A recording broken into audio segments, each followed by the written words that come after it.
اعوذ باللہ من الشیطان الرجیم بسم اللہ الرحمن الرحیم قل سیروا فی الارض ثم انظروا کیف کان عاقبۃ المکذبین۔ تم فرما دو زمین میں سیر کرو پھر دیکھو کہ جھٹلانے والوں کا کیسا انجام ہوا۔ قل سیروا فی الارض، تم فرما دو زمین میں سیر کرو۔ یہاں سرکار دو عالم نور مجسم صلی اللہ تبارک و تعالی علیہ وآلہ وسلم کو فرمایا گیا کہ اے حبیب صلی اللہ علیہ وسلم، عذاب کا مذاق اڑانے والوں سے فرما دیں کہ جاؤ اور زمین میں سیر کر کے دیکھو کہ جھٹلانے والوں کا کیسا انجام ہوا اور انہوں نے کفر اور تکذیب کا کیا ثمرہ پایا۔ یہاں زمین سے مراد وہ زمین ہے جہاں پچھلی قوموں پر عذاب آیا اور اب تک وہاں ان اجڑی بستیوں کے آثار موجود ہیں، اور سیر کا یہ حکم ترغیب کے لیے ہے نہ کہ وجوب کے لیے۔ اس سے معلوم ہوا کہ خوف الہی پیدا کرنے کے لیے عذاب والی جگہ جا کر دیکھنا بہتر ہے، کیونکہ خبر کے مقابلے میں مشاہداتی چیز کا اثر زیادہ ہوتا ہے۔ نیز جیسے عذاب کی جگہ دیکھنے سے خوف پیدا ہوتا ہے، اسی طرح رحمت کی جگہ دیکھنے سے عبادت کی رغبت اور اللہ تبارک و تعالی کی محبت پیدا ہوتی ہے۔ لہذا اللہ تبارک و تعالی کی رحمت دیکھنے کے لیے بزرگوں کے آستانے جہاں اللہ تبارک و تعالی کی رحمتیں برستی ہیں جا کر سفر کر کے دیکھنا بھی بہتر ہے، تاکہ اللہ تبارک و تعالی کی اطاعت کا شوق پیدا ہو۔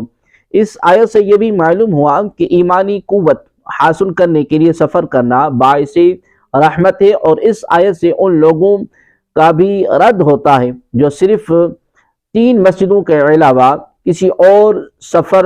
اور طرف سفر کو مطلقاً ناجائز کہتے ہیں، اور اس کی دلیل کے طور پر یہ حدیث پیش کرتے ہیں کہ حضرت ابو سعید خدری رضی اللہ تعالی عنہ سے مروی ہے کہ حضور عالم صلی اللہ علیہ وسلم نے ارشاد فرمایا، ان 3 مسجدوں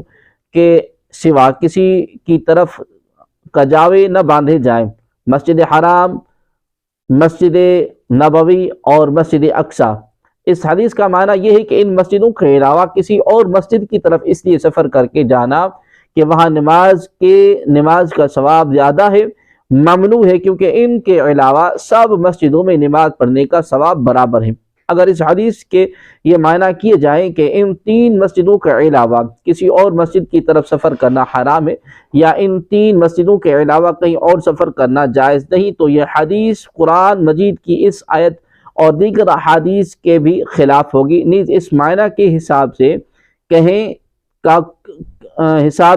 کا کوئی سفر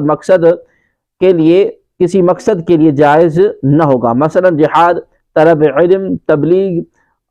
تبلیغ دین، تجارت، سیاحت وغیرہ کسی کام کے لیے سفر جائز نہ ہوگا، اور یہ امت کے اجماع کے خلاف ہے۔ اس سے ثابت ہوا کہ سفر کر کے اللہ تبارک و تعالی کے محبوب بندوں کے مزارات پر جانا ممنوع اور حرام نہیں بلکہ جائز اور مستحسن ہے۔ قل لمن ما في السماوات والأرض قل لله كتب على نفسه الرحمة ليجمعنكم إلى يوم القيامة لا ريب فيه الذين خسروا أنفسهم فهم لا يؤمنون۔ تم فرماؤ کس کا ہے جو کچھ آسمانوں اور زمین میں ہے؟ فرما دو اللہ ہی کا ہے، اس نے اپنے ذمہ قلم پر رحمت لکھی ہے، بے شک وہ ضرور تمہیں قیامت کے دن جمع کرے گا جس میں کچھ شک نہیں۔ وہ جنہوں نے اپنی جانوں کو نقصان میں ڈالا ہوا ہے تو وہ ایمان نہیں لاتے۔ قل، تم فرماؤ، مزید فرمایا کہ حبیب صلی اللہ علیہ وسلم آپ ان سے پوچھیں کہ جو کچھ آسمانوں اور زمین میں ہے اس کا مالک کون ہے؟ اولاً تو وہ خود ہی کہیں گے کہ یہ سب کچھ اللہ تبارک و تعالی کا ہے، کیونکہ وہ اس کے معتقد ہیں، اور اگر یہ نہ کہیں تو تم خود یہ جواب دو کہ سب کا مالک اللہ تبارک و تعالی ہے، کیونکہ اس کے سوا اور کوئی جواب ہو ہی نہیں سکتا، اور اس جواب کی مخالفت کر ہی نہیں سکتے، کیونکہ بت جن کو یہ مشرکین پوجتے ہیں وہ بے جان ہی کسی چیز کے مالک ہونے کی صلاحیت نہیں رکھتے،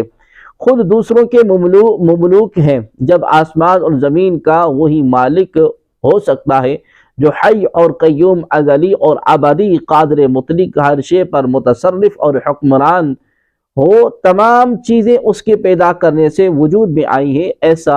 سوائے اللہ تبارک و تعالیٰ کے کوئی نہیں ہے۔ اس لیے تمام آسمانی و زمینی کائنات کا مالک اس کے سوا کوئی نہیں ہو سکتا۔ قطب علی نفسہ الرحمہ، اس نے اپنے ذمہ کرم پر رحمت لکھ لی ہے، یعنی اس نے رحمت کا وعدہ فرما لیا، اور اللہ تبارک و تعالیٰ کا وعدہ خلافی کرنا اور معاذ اللہ جھوٹ بولنا محال ہے۔ اس نے رحمت کا وعدہ فرما لیا، اور رحمت عام ہے، دینی ہو یا دنیوی، اپنی معرفت اور توحید اور علم کی معرفت ہدایت فرمانا بھی اس رحمت فرمانا میں داخل ہے۔ یوں ہی کفار کو مہلت دینا اور سزا دینے میں جلدی نہ فرمانا بھی رحمت میں داخل ہے، کیونکہ اس سے انہیں توبہ اور رجوع کا موقع ملتا ہے۔ اس بات میں کوئی شک نہیں کہ اللہ تبارک و تعالی سب سے زیادہ رحیم اور سب سے بڑھ کر کریم ہے۔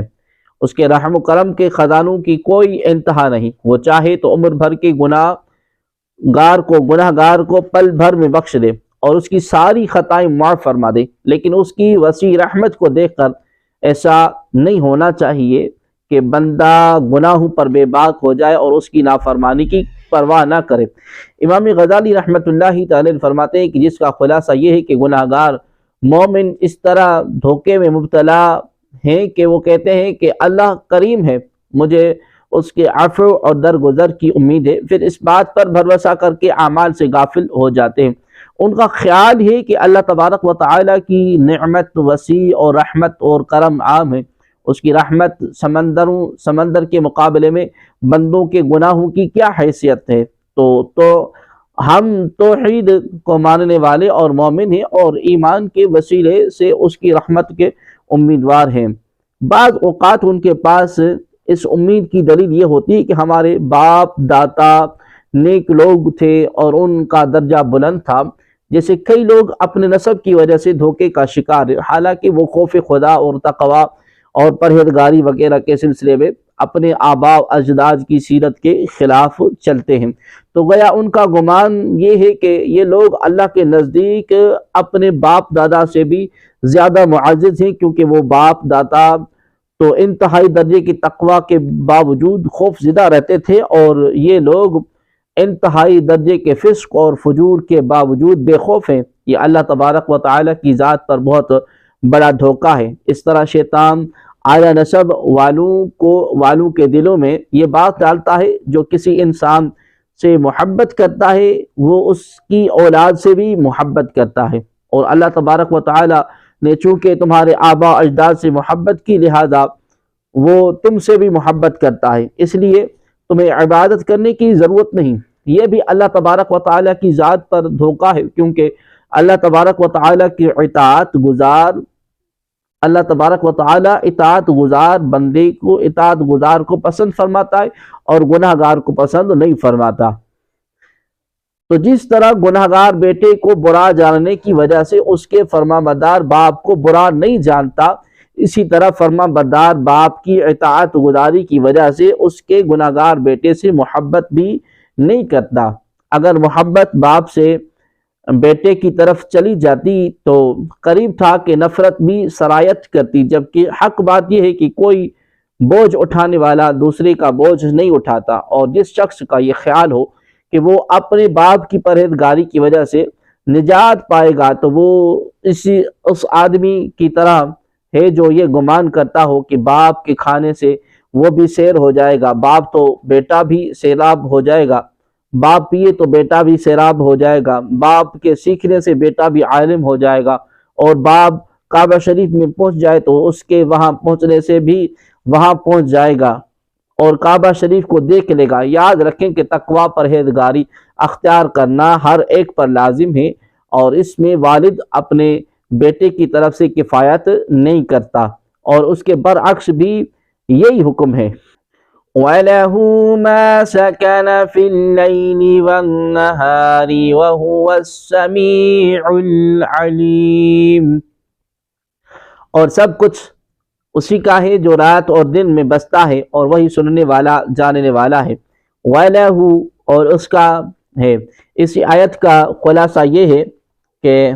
رات دن میں کائنات میں بسنے والی یا سکون حاصل کرنے والی ہر چیز، تمام تمام موجودات اسی کی ملک ہے، اور وہ سب کا خالق اور مالک اور رب ہے۔ قُلْ أَغَيْرَ اللَّهِ أَتَّخِذُ وَلِيًّا فَاطِرِ السَّمَاوَاتِ وَالْأَرْضِ وَهُوَ يُطْعِمُ وَلَا يُطْعَمُ قُلْ إِنِّي أُمِرْتُ أَنْ أَكُونَ أَوَّلَ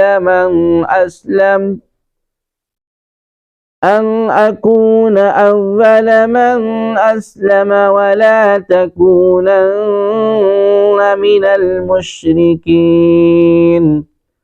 قُلْ إِنِّي أَخَافُ إِنْ عَصَيْتُ رَبِّي عَذَابَ يَوْمٍ عَظِيمٍ مَنْ يُصْرَفْ عَنْهُ يَوْمَئِذٍ فَقَدْ رَحِمَهُ وَذَلِكَ الْفَوْزُ الْمُبِينُ۔ تم فرماؤ کیا کسی اور کو اس اللہ کے سوا ولی بنا لوں جو آسمانوں اور زمین کا پیدا فرمانے والا ہے، اور وہ کھلاتا ہے اور خود کھانے سے پاک ہے۔ تم فرماؤ مجھے حکم دیا گیا کہ میں سب سے پہلے فرمان برداری کے لیے گردن جھکاؤں، اور تو ہرگز شرک کرنے والوں میں سے نہ ہونا۔ تم فرما دو اگر میں اپنے رب کی نافرمانی کروں تو مجھے بڑے دن کے عذاب کا ڈر ہے۔ اس دن جس سے عذاب پھیر دیا گیا تو ضرور اس پر اللہ نے رحم فرمایا، اور یہی کھلی کامیابی ہے۔ قل، تم فرماؤ۔ کفار عرب نے حضور عالم صلی اللہ علیہ وآلہ وسلم کو کہا کہ حضور اقدس صلی اللہ علیہ وسلم اپنے ملک والوں کے دین کی طرف آ جائیں اور توحید کا ذکر چھوڑ دیں۔ اس کے جواب میں آیت کریمہ نازل ہوئی اور فرمایا گیا کہ اے حبیب صلی اللہ علیہ وسلم انہیں جواب دو کہ کیا میں اس اللہ تبارک و تعالی کے علاوہ کسی اور کا اپنا والی بنا لوں جو آسمان اور زمین کو پیدا فرمانے والا ہے، نیز وہ سب کو کھلاتا ہے اور خود کھانے سے پاک ہے، ساری مخلوق اس کی محتاج ہے اور وہ سب سے بے نیاز ہے، لہذا ایسے خالق اور مالک اور رحیم و کریم کو میں ہرگز نہیں چھوڑ سکتا۔ اس نے تو مجھے یہ حکم دیا ہے کہ میں سب سے پہلے فرمان برداری کے لیے گردن جھکاؤں، کیونکہ نبی اپنی امت سے دین میں آگے ہوتے ہیں۔ اس نے یہ حکم دیا ہے کہ میں شرک سے پاک رہوں۔ مَن يُصْرَفُ عَنْهُ يَوْمَئِذٍ، اس دن جس سے عذاب پھیر دیا گیا۔ اس آیت سے معلوم ہوا کہ قیامت کے دن عذاب سے بچنا اللہ تبارک و تعالیٰ کے رحم و کرم سے ہوگا۔ صرف اپنے اعمال اس لیے کافی نہیں، کیونکہ اعمال سبب ہیں۔ وَإِن يَمْسَسْكَ اللَّهُ بِضُرٍّ فَلَا كَاشِفَ لَهُ إِلَّا هُوَ وَإِن يَمْسَسْكَ بِخَيْرٍ فَهُوَ عَلَى كُلِّ شَيْءٍ قَدِيرٌ وَهُوَ الْقَاهِرُ فَوْقَ عِبَادِهِ وَهُوَ الْحَكِيمُ الْخَبِيرُ۔ اور اگر اللہ تجھے کوئی برائی پہنچائے تو اس کے سوا اس برائی کو کوئی دور کرنے والا نہیں، اور اگر اللہ تجھے بھلائی پہنچائے تو وہ ہر شے پر قادر ہے، اور وہی اپنے بندوں پر غالب ہے، اور وہی حکمت والا خبردار ہے۔ وَإِن يَمْسَسْكَ اللَّهُ بِضُرٍّ، اور اگر اللہ تجھے کوئی برائی پہنچائے، ارشاد فرمایا کہ اگر اللہ تبارک و تعالی تجھے کوئی برائی مثلا بیماری یا تنگ دستی یا اور کوئی بلا پہنچائے تو اس کے سوا اس برائی کو کوئی دور کرنے والا نہیں، یعنی اس کی مرضی کے خلاف بھیجا ہوا عذاب کوئی نہیں دفع کر سکتا۔ اور جہاں تک نیک اعمال اور بزرگوں کی دعا سے عذاب اٹھ جانے کا تعلق ہے تو اسے بھی رب کریم اپنے فضل و کرم سے ان اسباب کے وسیلے سے اٹھاتا ہے، اور جیسے برائی کا پہنچنا اور دور ہونا اللہ تبارک و تعالیٰ کی طرف سے ہے، ایسے ہی بھلائی جیسے صحت دولت وغیرہ کا پہنچنا بھی اسی خداوند کریم کی قدرت سے ہے، کیونکہ وہ ہر شے پر قادر ہے، کوئی اس کی مشیت کے خلاف کچھ نہیں کر سکتا، اس کے سوا کوئی عبادت کا مستحق کیسے ہو سکتا ہے، کیونکہ معبود وہ ہے جو قدرت کاملہ رکھتا ہو اور کسی کا حاجت مند نہ ہو، اور اللہ تبارک و تعالیٰ کے علاوہ ایسا کوئی نہیں، لہذا صرف اسی کو رب مانو، اس کی عبادت کرو، اور یہ رد شرک کی دل میں اثر کرنے والی دلیل ہے۔ قل أي شيء أكبر شهادة قل الله شهيد بيني وبينكم وأوحي إلي هذا القرآن لأنذركم به ومن بلغ أئنكم لتشهدون أن مع الله آلهة أخرى قل لا أشهد قل إنما هو إله واحد وإنني بريء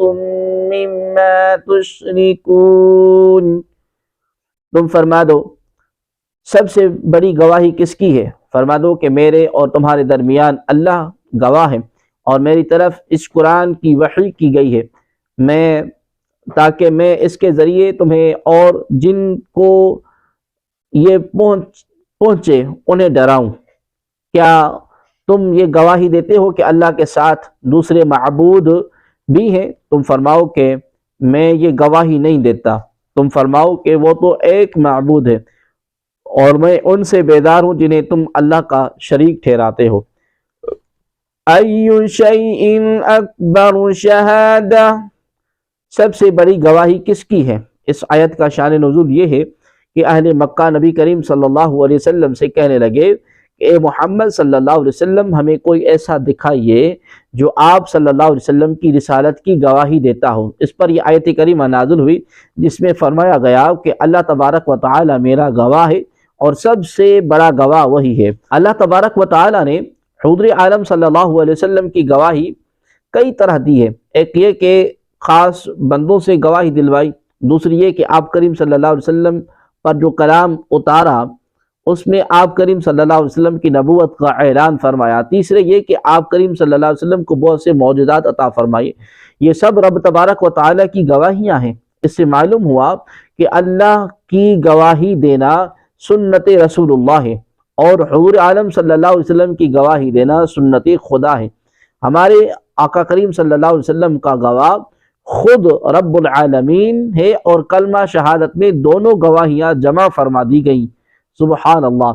وَأُوحِيَ إِلَيَّ هَذَا الْقُرْآنِ، اور میری طرف اس قرآن کی وحی ہوئی ہے، یعنی اللہ تبارک و تعالی میری نبوت کی گواہی دیتا ہے اس لیے کہ اس نے میری طرف اس قرآن کی وحی فرمائی، اور یہ ایسا عظیم معجزہ ہے کہ تم فصیح و بلیغ اور صاحب زبان ہونے کے باوجود اس کا مقابلہ کرنے سے عاجز رہے۔ اس سے ثابت ہوا کہ قرآن پاک عاجز کرنے والا ہے، اور جب یہ عاجز کرنے والا ہے تو اس کتاب کا مجھ پر نازل ہونا اللہ تبارک و تعالی کی طرف سے ہے، میرے رسول ہونے کی یقینی شہادت ہے۔ اللہ تبارک و تعالی کے اس فرمان لِأُنذِرَكُمْ بِهِ سے یہی مراد ہے، یعنی میری طرف اس قرآن کی وحی فرمائی گئی تاکہ میں اس کے ذریعے تمہیں اللہ کے حکم کی مخالفت کرنے سے ڈراؤں۔ وَمَن بَلَغَ، اور جن تک یہ پہنچے، یعنی میرے بعد قیامت تک آنے والے جن افراد تک یہ قرآن پاک پہنچے، خواہ وہ انسان ہو یا جن ہو، ان سب کو میں حکم الہی کی مخالفت سے ڈراؤں۔ حدیث شریف میں ہے کہ جس شخص کو قرآن پاک پہنچا یہاں تک کہ اس نے قرآن سمجھ لیا تو گویا اس نے نبی محمد صلی اللہ علیہ وسلم کو دیکھا اور آپ کریم صلی اللہ علیہ وسلم کا کلام مبارک سنا۔ حضرت انس بن مالک رضی اللہ تعالی عنہ نے فرمایا کہ جب یہ آیت نازل ہوئی تو سرکار عالی وقار صلی اللہ علیہ وسلم نے کسرا اور کیسر وغیرہ سلاطین کو دعوت اسلام کے مکتوب بھیجے۔ اس کی تفسیر میں ایک قول یہ بھی ہے کہ وَمَن بَلَغَ بھی فاعل کے معنی میں ہے، اور یہ معنی ہے کہ اس قرآن سے میں تمہیں ڈراؤں اور وہ ڈرائیں جنہیں یہ قرآن پہنچے۔ ترمذی کی حدیث میں ہے کہ اللہ تبارک و تعالی تر و تازہ کرے اس کو جس نے ہمارا کلام سنا اور جیسا سنا ویسا پہنچایا۔ بہت سے لوگ جنہیں کلام پہنچایا جائے وہ سننے والے سے زیادہ اہل ہوتے ہیں، اور ایک روایت میں یہ سننے والے سے زیادہ افقہ ہوتے ہیں۔ اس سے فقہا کی قدر و منزلت معلوم ہوتی ہے۔ نیز یہ بھی معلوم ہوا کہ نبی کریم صلی اللہ علیہ وآلہ وسلم کی نبوت اور قرآن پاک کی ہدایت کسی زمان و مکان اور کسی قوم کے ساتھ خاص نہیں۔ اَإِنَّكُمْ لَتَشْهَدُونَ، کیا تم گواہی دیتے ہو؟ یا مشرکوں سے خطاب ہے، یعنی اے حبیب صلی اللہ علیہ وآلہ وسلم آپ ان کافروں سے فرمائے کہ اے مشرکو کیا تم یہ گواہی دیتے ہو کہ اللہ کے ساتھ دوسرے معبود بھی ہیں؟